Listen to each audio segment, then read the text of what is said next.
When I was at Cornell, I didn't really have a whole lot of ideas around what I was going to do long term. And so a lot of what happened here was just sort of, I think my ideas or my interests were shaped. But I didn't have, specific goals in mind in terms of this is what kind of career I want to take on. And then I learned about Teach for America my senior year here and applied to that program. And it was really that experience in TFA that drove the rest of my career trajectory. When I was a government major here and took a lot of classes in government with professors who I thought were incredibly interesting, and so that got me interested in public service overall.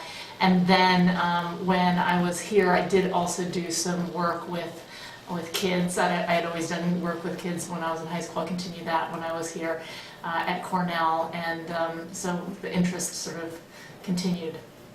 It was definitely the most challenging job I've ever had, and I've had some pretty tough jobs in my life. When I was the chancellor in DC, people always used to stop me on the street and say, you have the hardest job in the city. And I'd always say, no, I don't. Having the hardest job in the city is being a teacher in one of our public schools.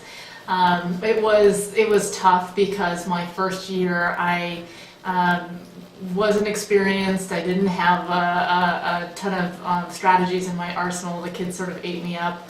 But I spent this summer between my first and second year planning a lot and came into my second year ready and raring to go, and it was much, much more successful. Cool. So Students First is a national movement in an effort to transform the American public education system right now in this country. If you look at America compared to our international counterparts, we are not doing particularly well. We also have a very large achievement gap that exists between our poor and minority students and our wealthier white students. And we want public education to be the vehicle through which every child in America can have an equal shot in life by getting a great public education, and so that's what we seek to do.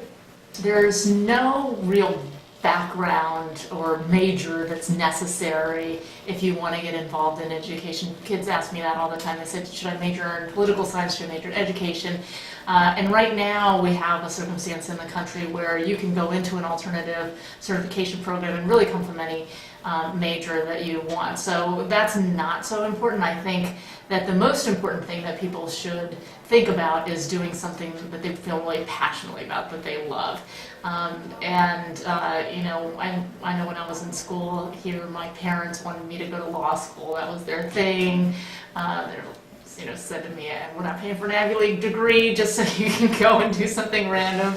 We want you to go, make money, etc. But it really was because I pursued something that I felt really strongly about and really passionately about that I ended up where I am today. And so my biggest advice to people is just do something that you love. I'm just really excited to be launching this effort here at Cornell. Obviously, I went here. George interned for me this summer, so I have very fond memories of Ithaca, but I think that what we need in this movement is the passion of the next generation of people who are going to be in the classroom and be leading this country. And the more that we can educate and inform people now about what's going on and get them engaged, the better. So I can think of no better place to launch this than at Cornell.